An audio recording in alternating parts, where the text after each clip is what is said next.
बैठते बैठते ना तो कोई जप करना पड़ा, ना कोई तप करना पड़ा, और ना कोई बहुत व्रत करना पड़ा। केवल हम तो तेरी शरण में बैठे थे सद्गुरु, और तूने हमें वो बोध करा दिया, वो ज्ञान दे दिया, वो भाव दे दिया कि जिसमें आज ये लगता है कि वास्तव में संसार सत्य होते हुए भी झूठा है, और झूठा होते हुए भी सत्य है। सत्य क्यों है? झूठा होते हुए भी सत्य है क्योंकि जब तक हम इस संसार में नहीं आते तब तक हमें तेरी परछाई भी दिखाई नहीं देती, तेरा प्रतिबिंब भी दिखाई नहीं देता, तेरी एक किरण भी दिखाई नहीं देती। तेरा प्रतिबिंब माने संत भी का भी दर्शन नहीं होता।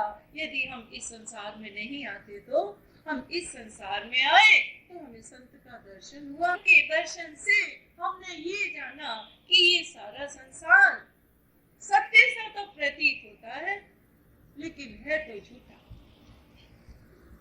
क्यों? क्योंकि जो भी वस्तु आज तो एक व्यक्ति हमसे ये कहता है कि तुम हमें बहुत प्रिय हो, और कल वो हमारा शत्रु हो जाता है, तो ये कैसी प्रियता है? ये प्रेम तो झूठा था, क्योंकि आज तो उसने ये कहा था कि तुम हमें बहुत प्रिय हो, और कल वो हमारा शत्रु बन गया। ये सच्चा प्रेम कहलाएगा क्या? इसी प्रकार हम ये देखते हैं कि दुनिया का रूप नित्य ही बदलता है, नित्य ही बदलता है। एक बालक बड़ा सुंदर होकर पैदा होता है और युवावस्था में पूर्ण सौंदर्य को प्राप्त भी होता है, लेकिन एक दिन उसका ये सौंदर्य इसी लोक में नष्ट हो जाता है। सुंदरता कहाँ थी? सुंदरता तो उसके भीतर थी, लेकिन ये केवल बाहरी सौंदर्य बाहर के संसार में खो देता है। भीतर के सौंदर्य का बोध तो सद्गुरु ने कराया। और देखो ऐसा है, पूर्णता पाने के लिए बड़ी प्रतीक्षा करनी पड़ती है। 1 महीने की तो आसमान में पूरा चांद आता है, और एक के चरणों में बैठकर पूरे जीवन भर प्रतीक्षा करनी होती है, तब हमारे हृदय में पूर्ण परमात्मा का प्रकाश समाता है। एक दिन में बीज पूरा वृक्ष नहीं हो जाता। कोई भी बीज ऐसा नहीं है कि जिसे आज आप बो और कल वो फल देने लगेगा। ऐसा तो नहीं है ना। बीज को बोते हो तो वो एक पौधा बनता है, और उस पौधे के बाद एक पौधा किसी को शरण नहीं दे सकता। एक पौधे के नीचे बैठकर कोई अपनी गर्मी को शांत नहीं कर सकता। ऐसे ही थोड़ा सा भजन किया और थोड़ा सा पाठ सीख लिया, और यदि हम गुरु बन जाते हैं तो ना तो हम किसी दूसरे को शीतलता दे सकते हैं, शांति दे सकते हैं, फल दे सकते हैं, और ना अपने ही अस्तित्व को बनाए रख सकते हैं। छोटे से पौधे का अस्तित्व ही कितना है। उस पौधे को प्रतीक्षा करनी पड़ती है। भजन करते करते बड़े वृक्ष के नीचे बैठ कर कोई पौधा वृक्ष बने, और जब वो वृक्ष बन जाता है तब उसके नीचे कितने ही लोग आते हैं और कितने ही लोग शांति पाते हैं। धूप से आए हैं तो छाया का आराम मिलेगा उस वृक्ष के नीचे जिस वृक्ष ने पूर्णता पा ली है। यदि भूखे आए हैं तो भूख मिटेगी उस वृक्ष के नीचे जिस वृक्ष पर फल लग चुके हैं। पूर्ण तो वही वृक्ष है जो केवल देना जानता है और कुछ भी लेने की अपेक्षा अब आपसे नहीं करता। छोटा वृक्ष तो केवल ये चाहता है कि उसे कोई सींचता रहे और अगर थोड़ा सा सींचने में कमी हो गई तो क्या होता है, छोटा वृक्ष, छोटा सा पौधा स्वयं ही मुरझाने लगता है। तो तुम्हें क्या देगा? वो तो तुमसे ही कुछ अपेक्षा रखता है कि तुम उसे कुछ दो। पूर्ण सद्वृक्ष आपसे जल की भी अपेक्षा नहीं रखता।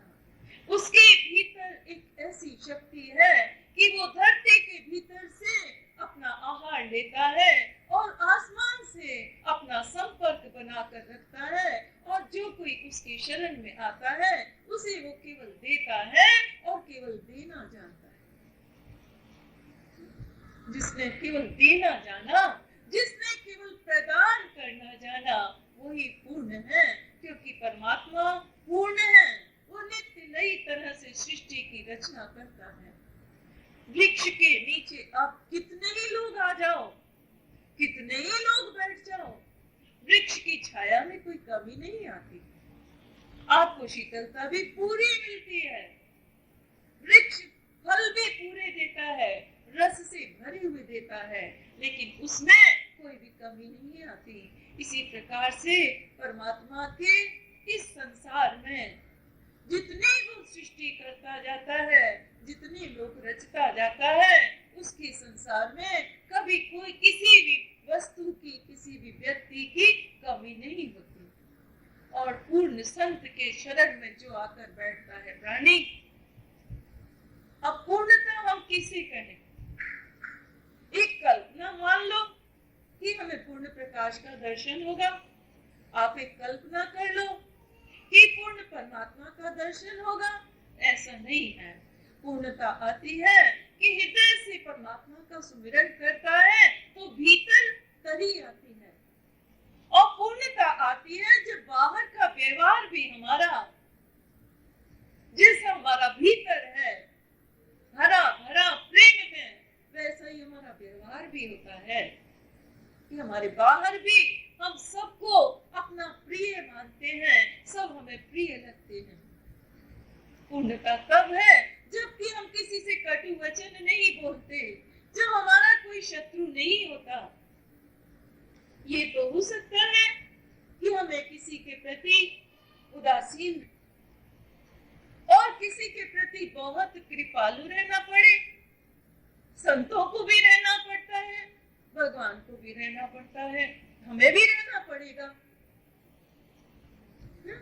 किंतु हमारे मन में हम जिसके प्रति उदासीन हैं, उसके लिए भी हमारे मन में ईर्ष्या और द्वेष न हो, उसके लिए भी हमारे मन में अशिव का भाव न आए। हम चाहे ये कि कल्याण उसका भी हो, प्राणी मात्र के कल्याण की भावना संत के बच्चे रखते हैं।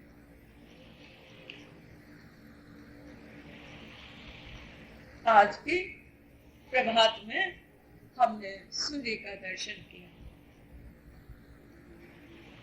और सूर्य के सामने आ रहे थे बादल, और लग रहा था आज तो सूर्य को बादल ही ढक लेंगे, लेकिन थोड़ी देर में ही बादल तो छट गए और सूर्य अपने पूर्णता में प्रकाश देने लगा। मन में भाव आया कि यदि प्राणी के हृदय में इष्ट के प्रति पूर्ण प्रेम है, पूर्ण निष्ठा है, पूर्ण विश्वास है, तो संसार में आए हुए अनेक प्रकार के विकार, अनेक प्रकार के अभाव, अनेक प्रकार के संकट, इन सभी को वो दूर कर लेगा। यदि उसके मन में अपने इष्ट के प्रति निष्ठा पूर्ण है तो उसके जीवन में कोई अभाव रह नहीं जाएगा। वो तो केवल भाव में ही रहेगा कि उसके भीतर, मेरे भीतर परमात्मा है, और उस परमात्मा में, उस परमात्मा के नाम में, उस परमात्मा की याद में इतनी शक्ति है कि उस शक्ति के सम्मुख संसार की कोई भी भाव मेरे हृदय में ठहर नहीं सकेंगे, और संसार का कोई भी अभाव मुझे अपने पथ से विचलित नहीं कर पाएगा। इसी प्रकार बाबा ने कहा कि मन के अनेक प्रकार के जो मन के रोग हैं, इनको मिटाने के लिए तो आत्मज्ञान की ही अपेक्षा है। केवल आत्मज्ञान ही दवा है। जिसे आत्मज्ञान है वही अपने मन के जितने भी अभाव हैं उनको दूर कर सकता है। मतलब जिसने ये जान लिया कि मेरे भीतर परमात्मा है, जो अपने अंदर छिपे हुए सूर्य को, रवि को पहचान लेता है, उसके सम्मुख मन का कोई भी रोग ठहर नहीं पाएगा। उसके सम्मुख मन की कोई भी निम्न प्रकार की अवस्था टिक नहीं पाएगी। वो स्वार्थी नहीं रह पाएगा, वो परमार्थी ही हो जाएगा। आत्मज्ञान यूं ही नहीं मिल जाता। आत्मज्ञान के वक्ता तो बहुत हैं। मैं तो बकरी भी करती है, लेकिन एक सिंह भी दहाड़ता है, और सिंह मैं कहकर नहीं दहाड़ता, मुंह कहकर दहाड़ता है। उसे ये नहीं कहना पड़ता कि मैं, वो तो बस ये कहता है कि मुंह। और इसी प्रकार जो संत के बच्चे हैं, उन्हें ये नहीं कहना पड़ता कि मैं कौन हूँ और मैं कौन नहीं हूँ। वो तो केवल अपने भीतर के आत्मा के भाव में जीते हैं, और जब आत्मा के भाव में जीते हैं तो एक किसी प्रकार की कोई समस्या उनके सम्मुख रह नहीं पाएगी। वो निरंतर अपने प्यारे परमात्मा के साथ जुड़े हुए रहते हैं। आज हम देखो, ऐसा है कि एक छोटा सा बालक होता है ना, उसको भी पूर्ण बालक बनने के लिए माता की गोद चाहिए और पिता का सहारा चाहिए, तभी बालक पूर्ण बालक बन पाता है। इसी प्रकार पूर्णता पाने के लिए किसी पूर्ण संत की शरण में बैठना पड़ता है, और उस संत की शरण में बैठकर उसकी खपकियां लेनी पड़ती हैं, उसका आश्रय लेना पड़ता है। और उसका आश्रय लेते लेते एक दिन ये पाता है व्यक्ति कि कहाँ गया मेरा तुच्छ भाव, कहाँ गई मेरी हीनता, कहाँ गई मेरी दीनता। मैं एक देवता की उपासना करती थी और मांगती थी वस्तुएं, और आज मैं भिखारी से दाता कैसे बन गई, क्योंकि आज देने वाले ने मुझे इतना दिया कि अब मेरे भीतर की कोई भी मांग रह नहीं गई। मांग तो जितने मांगते थे अनेक देवताओं से मिलता था, लेकिन मांग तो खत्म नहीं हो पाती थी, वासना तो खत्म नहीं हो पाती थी, कामना तो खत्म नहीं हो पाती थी ना। पूर्ण सद्गुरु सबके मन की अभिलाषाओं को पूर्ण कर देता है, वासनाओं को पूर्ण कर देता है। कैसे? तृप्ति देकर।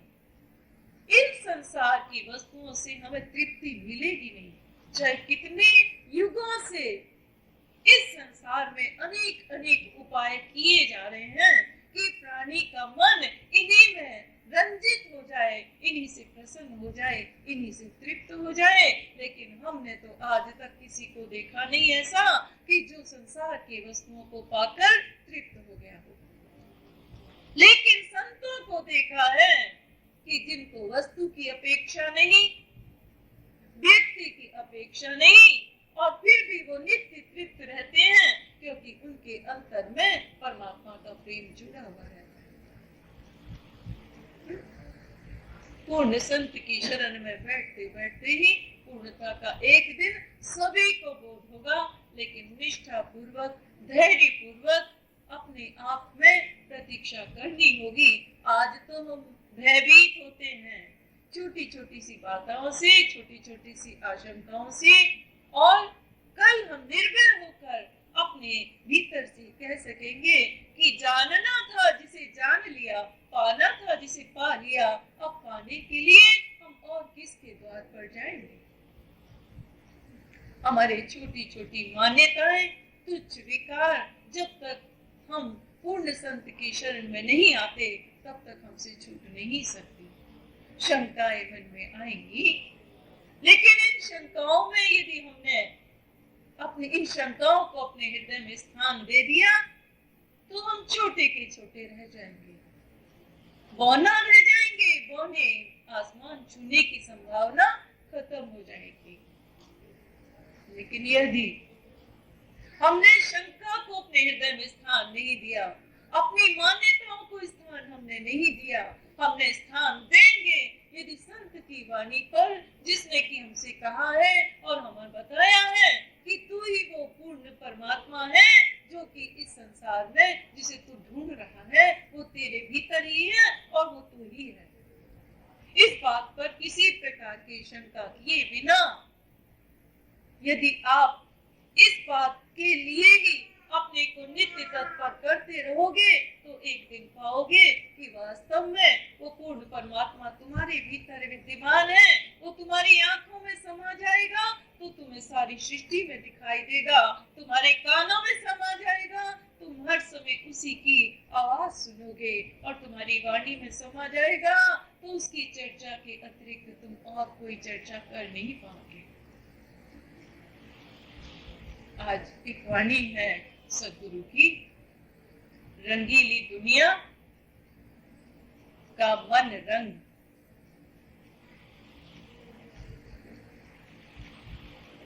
रंगीला मन दुनिया का रंग ही बदल डालता है।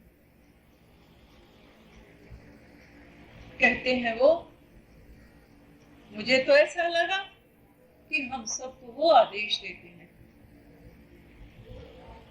इस बात का कि देखो रंगीली दुनिया का मन रंग, दुनिया का मन तो रंगीला है, ये रंग रस तो लेता है लेकिन दुनिया की निंदा और स्तुति में लेता है। ये दुनिया किसी भी प्रकार से रूखी सूखी तो नहीं है, कोई अपने बाल बच्चों को पालने में ही रस लेता है, कोई अश्लील गाने गाने में ही रस लेता है। और हम तो आजकल के इस वातावरण में ये देख रहे हैं कि लोग गालियां जितनी गंदी हो सके उतनी गंदी गालियां देने में बड़ा रस ले रहे हैं।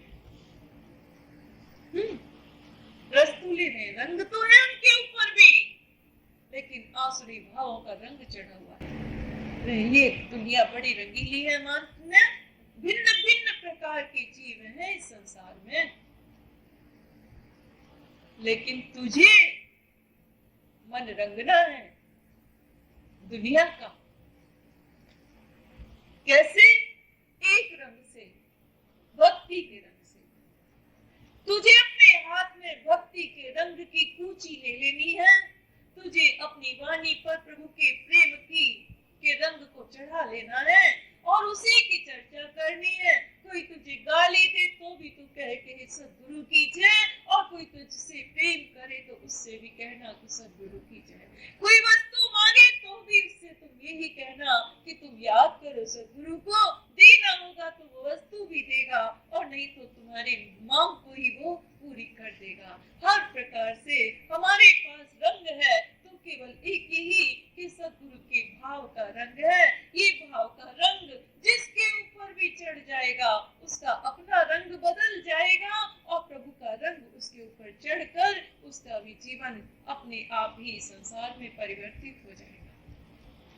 आज गुरु पूर्णिमा के दिन हम अपने सदगुरु से यही मांगते हैं कि हे गुरुदेव, हम अबोध बालकों को तुमने अपनी शरण में बुलाया है और हम ये नहीं कहते कि तुमने कम दिया है, बहुत दिया है, बहुत दिया है, क्योंकि तू तो सागर है ना, सागर पूर्ण है। पूर्ण सागर में कभी बाढ़ नहीं आती जो धरती को पूरी को बाढ़ में डुबो दे, और पूर्ण सागर में कोई कमी नहीं आती, लेकिन फिर भी सागर उछलता है। किसे देखकर? चंद्रमा को देखकर। क्यों? चंद्रमा समुद्र का ही पुत्र है। अपने पुत्र को बढ़ते हुए देखकर, अपने पुत्र को पूर्णता लेते हुए देखकर समुद्र में भी ज्वार आ जाता है। और अपने शिष्यों को प्रेम में, विश्वास में आगे बढ़ते हुए देखकर, निष्ठा में आगे बढ़ते हुए देखकर, सद्विचारों में आगे बढ़ते हुए देखकर, ज्ञान में आगे बढ़ते हुए देखकर, अभाव को हटाकर निरंतर भाव की मस्ती में रहते हुए देखकर संतों के हृदय में भी अपार प्रसन्नता होती है। और जब वो प्रसन्न होते हैं तो वो अभिव्यक्ति हमारे माध्यम से, तुम्हारे माध्यम से देते हैं। किसी के भीतर बोलना चाहते हैं, कहना चाहते हैं, संदेश देना चाहते हैं कि आज मैं खुश हुआ, आज मेरे भी भीतर प्रसन्नता हुई। भगवान न कभी प्रसन्न होता है, न कभी नाराज, और संत भी न किसी से रुष्ट होते हैं, लेकिन न किसी से प्रसन्न। लेकिन आज वो प्रसन्न हुआ भगवान कि कोई इस धरती पर गया और धरती का कोई भी अभाव उसके आत्मज्ञान में बाधक नहीं हुआ। वो अपने ही भाव में जिया और अपने ही भाव में रहने के लिए सिखाया उसने दुनिया को भी कि मेरी ये किरणें तुम्हारे भी हृदय पर यदि पड़ी हैं तो तुम्हारे भी भीतर पूर्ण चंद्र, पूर्ण सूर्य एक प्रकाशित होगा, पूर्ण परमात्मा ही प्रकाशित होगा। जो अपने भीतर पूर्ण परमात्मा को प्रकाशित करने की भावना हमें देता है वही वास्तव में पूर्ण गुरु है। जो हमारी जन्म जन्म से रूह पर जो पड़ा हुआ है अविद्या का साया, उस अविद्या के साये को जो दूर हटाता है वही हमारा गुरु है और वही हमारे जीवन में उपासना करने के योग्य है, विश्वास करने के योग्य है। उसका तन हो तो और तन ना हो तो भी तो वो कृपा कर रहा है, उसकी कृपा अपार है। एक गुरु होते हैं जो इस संसार में विद्या पढ़ाते हैं। हम एक क्लास आगे बढ़ गए तो नीचे के क्लास के गुरु की हमें अपेक्षा नहीं रह जाती। बड़े होकर बच्चे भूल भी जाते हैं। कौन याद करता है कि प्राइमरी स्कूल में किन्होंने हमको पढ़ाया था? भूल जाते हैं बच्चे। लेकिन इसी प्रकार कुछ गुरु ऐसे होते हैं जो कान में नाम देते हैं और थोड़ी सी आपके जीवन में परिवर्तन ले आते हैं कि तुम बिल्कुल ही पशु थे तो तुम्हें नाम तो दे दिया और नाम को आधार लेकर भगवान का भजन करो। एक दिन आप वो नाम देने वाले गुरु को भी भूल जाते हैं। वो कहीं है और हम कहीं हैं। जब तक उनकी देह है तब तक हमारा और उनका संपर्क है। देह गई और हमारा और उनका संबंध भी गया। लेकिन सद्गुरु का संबंध देह के माध्यम से तो नहीं है ना। देह तो हमारी माता ने इस देह को तो जन्म दिया है ना। हम बहुत बहुत अपने को ये मानते हैं कि हम अपनी माता के प्रति बड़े कृतज्ञ हैं कि उसने हमें मानव का तन दिया। लेकिन हम क्या करें, हमें तो एक नया जन्म सद्गुरु ने दिया है और उस जन्म में तन का महत्व नहीं है। उस जन्म में तो केवल हमारे मन का महत्व है, हमारी आत्मा का महत्व है। हमारी सोई हुई आत्मा को जगा दिया, हमारे सोए हुए जन्म जन्म के आध्यात्मिक भाव को हमें देखकर और हमें अपना बच्चा बना लिया। ना तो कभी आत्माओं का हम सभी जानते हैं कि आत्मा न घटती है, न बढ़ती है, न मरती है, न जन्म लेती है। इसी प्रकार जिसने हमको जन्म दिया है, मैं आत्मभाव दिया है, हमारा सद्गुरु भी वो ना तो कभी घटता है उसका भाव और ना बढ़ता है उसका भाव। ना कभी उसके लिए ये हम विचार कर सकते हैं कि वो चला गया और न कभी ये विचार कर सकते हैं कि वो आया है। वो तो आया है तो केवल हमारे भीतर अपनी ज्योत जगाने के लिए हमारे और उसका संपर्क हो गया। जले हुए दिए, जला हुआ दिया बुझे हुए दियों के पास जाता है, दियों को जला देता है। अपना तो कोई उसकी ज्योति में कोई कमी नहीं आती। वो उसकी ज्योति में इस देह में आया था तब भी कोई कमी नहीं थी, पूर्ण प्रकाशित सबके भीतर अपनी परमार्थ की ज्योति जगाता हुआ आज उसकी ज्योति विलीन होती हुई प्रतीत होती है हमें। लेकिन आज भी जो उसे याद करता है, जो उसको सुमरण करता है, वो अपने भीतर पाता है वैसा ही भाव जैसा हमने शरीर पाया था। आप उसका शरीर का संपर्क के बिना भी आप वही भाव पाते हैं। तो यही हमको मानना पड़ता है कि वो कहीं गया नहीं, वो हमारे बीच में आज भी है और हम सबके भीतर अभी भी आध्यात्मिक ज्योति जगाने के लिए नित्य ही तत्पर रहता है।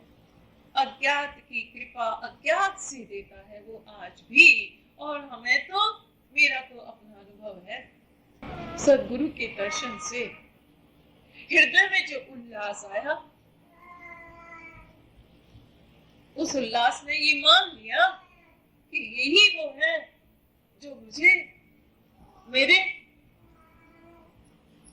लक्ष्य तक पहुंचाएगा। लेकिन इसके बाद मेरे लिए तो यह आवश्यक नहीं था कि मैं रोज रोज दर्शन करूं, रोज रोज वाणी सुनूं। मैं रोज ही आंख बंद करके बैठती थी और मुझे तब भी ये लगता था कि आंख बंद करके बैठती हूँ तो कहां से कहां पहुंचा देता है, कौन है ये नहीं पता था कि ये उसी की कृपा है जो घर में बैठकर भी मैं घर में बैठी हुई हूँ तब भी मेरे ऊपर ऐसी कृपा कर रहा है कि मुझे नीचे के धरातल में जीने नहीं देता। संसार के कार्यों को करते हुए भी अपने साथ अपना तार जोड़ कर रखता है। ये उसकी अज्ञात कृपा है और इस अज्ञात कृपा का हमने उनके शरीर रहा था, आज भी उस अज्ञात कृपा का हम लाभ उठाते हैं कि इस संसार में रहते हुए भी अपने प्रिय परमात्मा के साथ, सदगुरु के साथ भाव जोड़कर इस संसार के अभावों से ऊपर उठकर रहते हैं। डूबने का भय समाप्त हुआ। क्यों?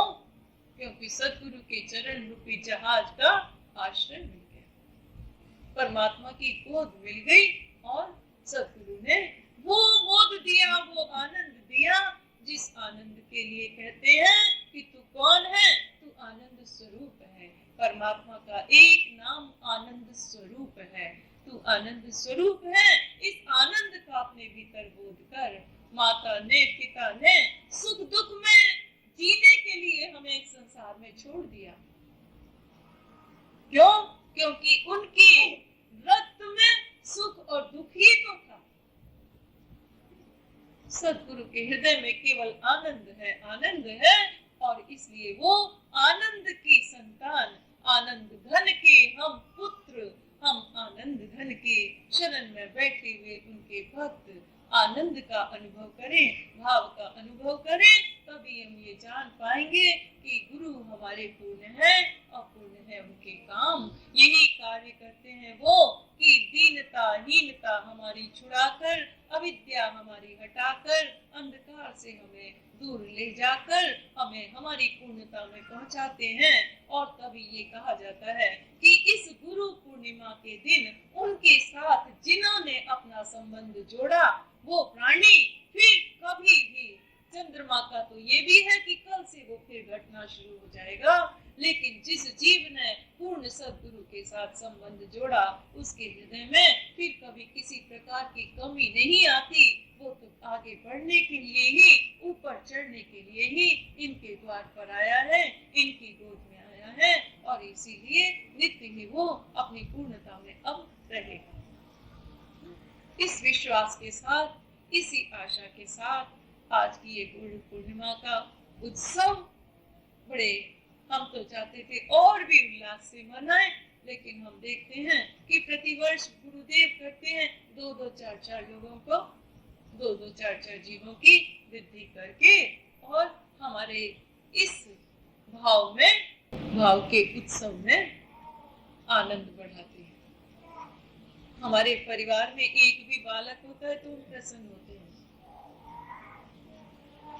और हमारे इस सत्संग में एक भी जीव यदि अपने आप को दुनिया से ऊपर उठाकर परमार्थी जीवन जीने के लिए प्रेरणा पाता है तो हमारे लिए तो आज यूं ही उत्सव मनाने का एक कारण बन जाता है। आज का उत्सव सद्गुरु की कृपा पाई है, इसलिए आज का उत्सव कि सद्गुरु ने नित्य नए जीव आकर और अपने आप को एक नए धरातल पर जीने का अधिकार दे रहे हैं। इसलिए आज हम ये सब उत्सव बड़े आनंद से मनाया है, और आप सब लोगों ने जो बहुत दूर से आए हैं, और काफी यहाँ पर थोड़ी गर्मी सर्दी सबको सहने पड़ा है, उस सब के बाद भी यदि हम सब लोग शांति से इस सत्संग को कर सके हैं तो इसमें सद्गुरु की कृपा ही है, उसी का। इसलिए हम बार बार उसी को कहते हैं कि ये सद्गुरु तेरी प्रेरणा, जिस प्रकार आज हम शांत चित्त होकर तेरी शरण में बैठे हैं, ऐसे ही तेरी प्रेरणा से नित्य ही अपने जीवन में शांति पाते रहें, आनंद पाते रहें, प्रेम में मस्त होकर जीते रहें, और हमारा उत्सव एक दिन नहीं, हम ये अनुभव कर पाए कि सदा दिवाली संत की आठों पहर आनंद, ऐसा हम अनुभव कर पाए, तभी हमारे जीवन में संत की शरण में आना सार्थक होगा। बस इन्हीं शब्दों के साथ आज का ये सत्संग सद्गुरु के चरणों में समर्पित।